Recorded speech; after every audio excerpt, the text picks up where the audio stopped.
Hello students, let's start today standard 9th chapter 7 science and technology. Myself Deepak Vyare from Vyare classes. Today we will cover all textual question answers in this video. Question number 1, choose the right option and rewrite the sentence. आपको right option choose करके rewrite the sentence लिखना है. Exam में आपको sentence फिर से लिखना है, सिर्फ आंसर नहीं लिखना है. Dash was named as the first chairman of Atomic Energy Commission. ये 4 नाम दिए गए, इसमें से first chairman atomic energy commission के कौन थे? Doctor Homi Bhabha, doctor Homi Sethna, doctor APJ Abdul Kalam, doctor Raja Ramanna. And the correct answer is doctor Homi Baba.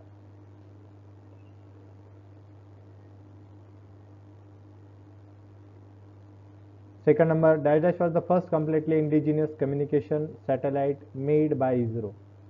First indigenous, homemade, अपने खुद के कंट्री का कौन सा सैटेलाइट था जो इसरो ने बनाया? 4 ऑप्शन दिए हैं, Aryabhata, Rohini 75, INSAT 1B, Apple. And the correct answer is Apple. Question number 2, identify the wrong pair. आपको पेयर दिए जाएंगे, उसमें से रॉन्ग पेयर कौन सी है वो फाइंड आउट करना है आपको. Prithvi surface to surface ballistic missile, Agni surface to under water ballistic missile, Akash from surface to air attacking missile, and Nag anti tank missile. तो इसमें से रॉन्ग पेयर जो है वो है Agni surface to under water ballistic missile. ये आंसर रॉन्ग है, इसको करेक्ट करके लिखने की जरूरत नहीं क्योंकि यहाँ पे लिखा है सिर्फ आइडेंटिफाई द रॉन्ग. नेक्स्ट है question number 2, prepare a timeline of the progress of India in science and technology. एक टाइमलाइन प्रोग्रेस आपको इंडिया के साइंस और टेक्नोलॉजी के बारे में लिखना है. देखिए 1961 से 70, 71 से 80, 81 से 90, 91 से 2000. तो 61 में क्या था? India first successful rocket launch, ये 61 में हुआ. और 2000 में restructuring of the department of telecommunication. तो आंसर्स लिखते वक्त में आपको लिखना पड़ेगा 61 में India first successful rocket launch. 74 में क्या? India first successful nuclear test हुई. 75 में India first satellite Aryabhata launch किया गया. 1981 में सक्सेसफुल लॉन्च ऑफ भास्कर 2. 84 में कंप्यूटराइजेशन ऑफ रेलवे रिजर्वेशन हुआ. और 2000 में restructuring of the department of telecommunication हुआ. इस तरीके से आपको क्रोनोलॉजिकल ऑर्डर से आपको ये लिखना होगा.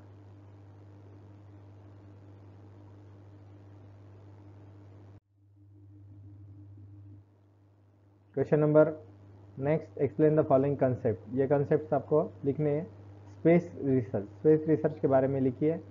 स्पेस रिसर्च क्या है? देखिए आंसर है, space research is to explore the space and study of the earth with the space technology. Space research मतलब एक्सप्लोर करना, फाइंड आउट करना है, स्पेस स्टडी करना है earth and with the space technology. Space technology includes the क्या क्या है देखिए वहाँ पे. Indian space research organisation, development of rockets, satellites launch from the earth station. ये क्या किया जाता है इसमें? Development of rockets. क्या स्टडी किया जाता है? डेवलपमेंट ऑफ रॉकेट्स है. सैटेलाइट्स लॉन्च किए जाते हैं वो.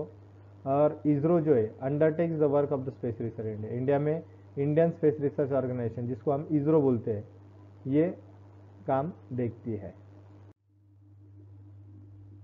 नेक्स्ट है टेलेक्स सर्विस. टेलेक्स सर्विस क्या है देखिए.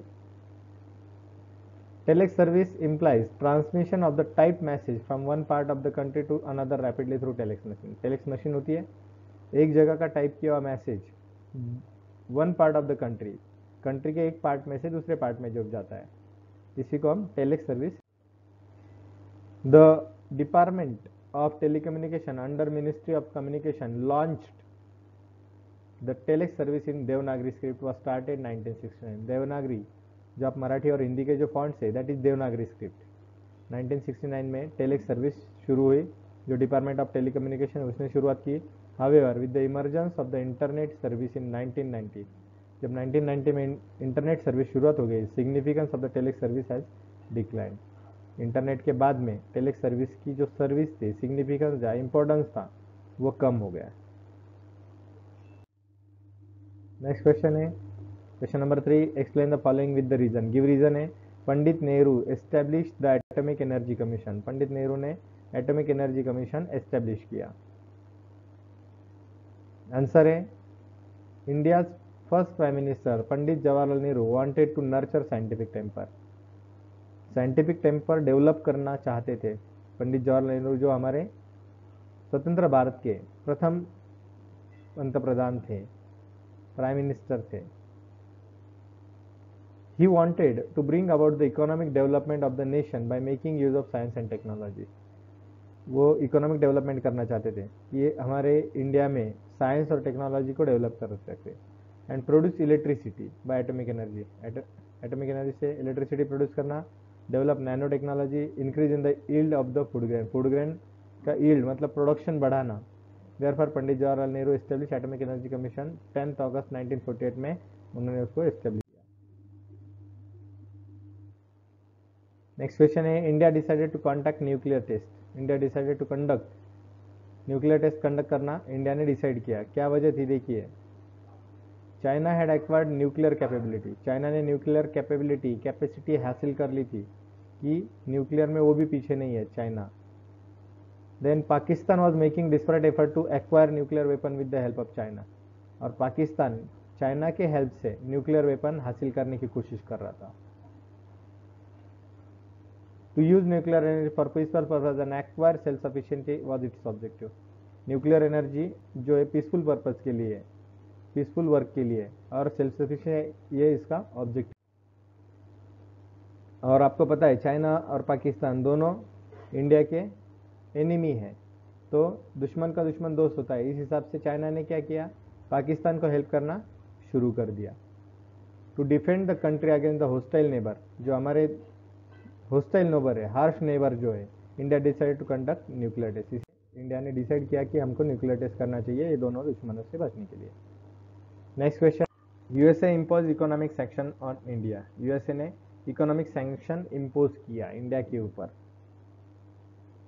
क्या वजह थी देखिए, on 11 May 1998 India carried out its second nuclear test to prove its nuclear preparedness. On 11 May 1998 को इंडिया ने उसकी सेकंड न्यूक्लियर टेस्ट पोखरण में कंडक्ट की कि वो भी न्यूक्लियर प्रिपेयर्ड है, न्यूक्लियर वेपन्स प्रिपेयर कर सकते हैं। India acquired nuclear capability and development her missile programme. India ने खुद का मिसाइल प्रोग्राम डेवलप किया, न्यूक्लियर कैपेबिलिटी हासिल की, और इसकी वजह से India join the ranks of nuclear power. Nuclear power में इंडिया ने रैंक ज्वाइन किया था। Prime minister Atal Bihari Vajpayee assured that there would be no first use of nuclear weapon by India. Prime minister of Atal Bihari Vajpayee, उन्होंने एश्योरेंस दिया, guarantee दी कि हम सबसे पहले न्यूक्लियर वेपन का यूज नहीं करेंगे। However, to halt India's nuclear program, और इंडिया के न्यूक्लियर प्रोग्राम को स्टॉप करने के लिए USA impose economic sanction of India. तो यूएसए ने क्या किया, इकोनॉमिक सैंक्शन इंडिया का रोकने के लिए शुरुआत किया। नेक्स्ट क्वेश्चन है write the answer in 25 to 30 words. 25 से 30 वर्ड्स में आंसर आपको ये करना है। Write about the Pokhran nuclear test. देखिए, India had successfully carried out the first nuclear test at Pokhran in Rajasthan 18 May 1974। सबसे पहली बार राजस्थान में पोखरण में इंडिया ने सक्सेसफुली न्यूक्लियर टेस्ट कंडक्ट की। Doctor Homi Sethna, chairman of Indian atomic energy commission, और doctor Raja Ramanna, director of Bhabha atomic research centre, played major role in the nuclear test. इन दोनों का मेजर रोल था, इंपॉर्टेंट रोल था डॉक्टर होमी सेठना और doctor Raja Ramanna. It was carried out for peaceful purpose and in attaining self sufficiency. ये peaceful purpose के लिए और सेल्फ सफिशियंसी के लिए ये टेस्ट कंडक्ट की गई। And the site of nuclear test was away from human. जो साइट थी ये ह्यूमन सेटलमेंट से दूर थी, with no ground water reserve. Ground water reserve नहीं थे उसमें। On the May 1998 the nuclear test was carried at Pokhran. तो पानी से दूर, ह्यूमन सेटलमेंट से दूर, इसीलिए पोखरण को डिसाइड किया गया। और 11 में 1998 को सेकंड न्यूक्लियर टेस्ट फिर से कंडक्ट की गई। For which sector was the Bhaskara first satellite expected to be useful. Bhaskara first satellite किस लिए यूजफुल है, उसका क्या यूज है? Bhaskar first was the remote sensing experimental satellite launched by USSR in 1979. Bhaskara first ये रिमोट सेंसिंग एक्सपेरिमेंटल सैटेलाइट था जो launch किया गया यूएसएसआर से 1979 से. It is useful for India's development as it will improve information regarding water body. Water bodies कहाँ पर है, मिनरल डिपॉजिट कहाँ पर है, और फोरकास्टिंग वेदर फोरकास्ट कैसे रहेगा, इसके लिए ये सैटेलाइट यूजफुल था. And the photographs taken with the help of this technology about bowls of the earth environment and forest also important. Earth के फोटोग्राफ, एनवायरमेंट के फोटोग्राफ और फॉरेस्ट के फोटोग्राफ जो है वो इसके लिए इम्पोर्टेंट थे.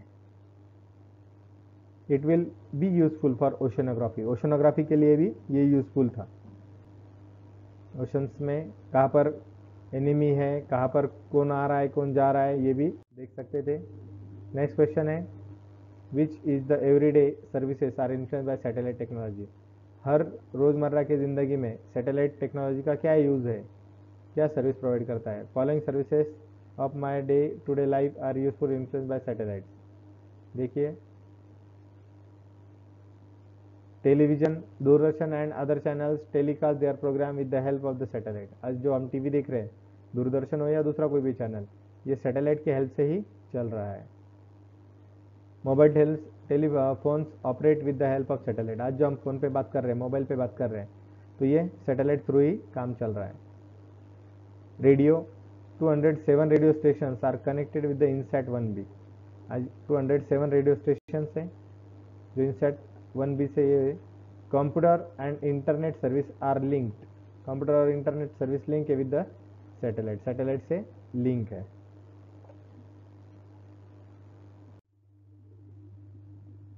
Y is doctor APJ Abdul Kalam called missile man. उनको मिसाइल मैन क्यों कहा जाता है एपीजे अब्दुल कलाम को. Doctor APJ Abdul Kalam was the head of India's defence research and development organisation. DRDO के हेड थे doctor APJ Abdul Kalam. Integrated guided missile development programme was conceived by was carried out under his leadership. जो integrated जो IGMDP जिसको integrated guided missile development programme जो है वो उनके under में, उनके लीडरशिप के अंडर में वो प्रोग्राम शुरुआत हुआ था. मिसाइल अग्नि, पृथ्वी, नाग और आकाश ये उनके गाइडेंस में डेवलप हुए, ये तीनों भी चारों भी. ओविंग टू दिस, इसीलिए contribution of the production of missile doctor APJ Abdul Kalam is called missile man. इनके कंट्रीब्यूशन की वजह से ही उनको मिसाइल मैन कहा जाता है. अगर आपको ये वीडियो अच्छी लग रही है तो आप लाइक कर सकते हैं, शेयर कर सकते हैं और फ्रेंड के साथ आप शेयर कीजिए, सब्सक्राइब कीजिए. और कमेंट बॉक्स में मुझे डॉक्टर एपीजे अब्दुल कलाम का पूरा नाम बताइए. What is full form of APJ.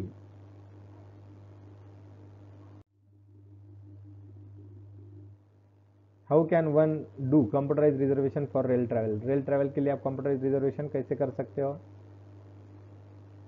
Answer है the service of the computerise reservation for rail travel launch in 1984 in Delhi. Delhi में शुरुआत हुआ 1984 में. Thereafter made available all over India, और बाद में ऑल ओवर इंडिया शुरुआत हुआ. For reservation we use internet service with the help of computer. रिजर्वेशन के लिए हम इंटरनेट सर्विस यूज़ करते हैं जो कंप्यूटर से हमको कनेक्ट करता है. And after searching the availability of ticket we make reservation by making payment by credit card और इंटरनेट बैंकिंग. हम अवेलेबिलिटी करते, सर्च करते पहले इंटरनेट पे कि सीट अवेलेबल है या नहीं, और सीट अवेलेबल है तो हमको पेमेंट करना पड़ता है क्रेडिट कार्ड या डेबिट कार्ड या इंटरनेट बैंकिंग से. तो ऑनलाइन हमारा रिजर्वेशन हो जाता है. Write the key feature of Konkan railway. Konkan railway का इंपॉर्टेंट फीचर्स क्या है, स्पेशलिटी क्या है, कैरेक्टरिस्टिक्स क्या है. Konkan railway started in 1998. 1998 में कोकन रेलवे शुरू हुई. It stretches over the 4 states.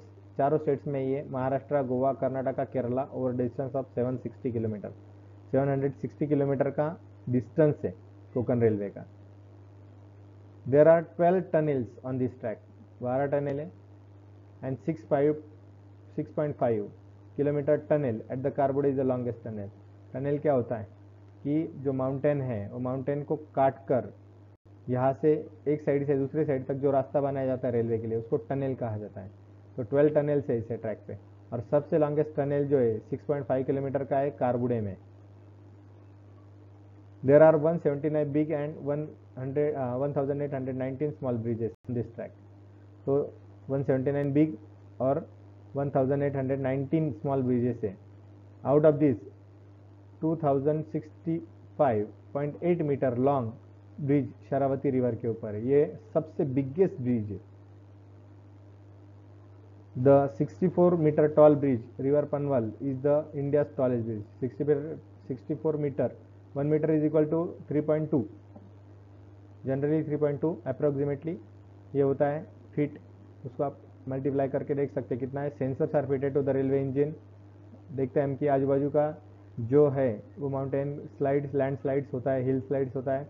उसके वजह से उसको एक्सीडेंट अवॉइड करने के लिए और ट्रैक के ऊपर सेंसर्स लगाए गए वो इंजिन्स के लिए, और लैंडस्लाइड होने की वजह से एक्सीडेंट ना हो वो अवॉइड करने के लिए सेंसर रेलवे इंजन को फिट किए गए.